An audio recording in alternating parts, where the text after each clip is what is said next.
Joseph, c'est quoi la définition du péché dans la Bible? 1 Jean chapitre 3, le verset 4. 1 Jean chapitre 3, le verset 4. Quiconque commet le péché transgresse aussi la loi, car le péché est la transgression de la loi.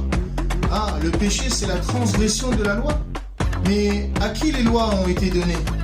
Effectivement, les lois et les commandements n'ont pas été donnés à toutes les nations sur cette terre. Les lois et les commandements de Dieu ont été donnés uniquement aux 12 tribus d'Israël. Tu peux le trouver dans le psaume 147, le verset 19 et le verset 20. Ok? Psaume 147, le verset 19 et 20. Il a manifesté sa parole à Jacob et ses statuts et ses jugements à Israël.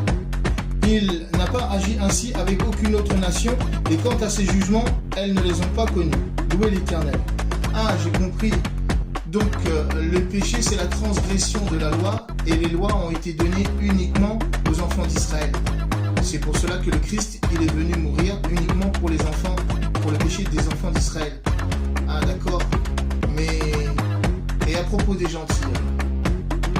Mais effectivement, c'est à cause de la désobéissance et des transgressions du roi Salomon que Dieu a divisé Israël en deux royaumes. Le royaume du nord, premièrement, qui est parti dans l'idolâtrie, et le royaume du sud, qui a suivi ensuite, qui est parti aussi dans l'idolâtrie.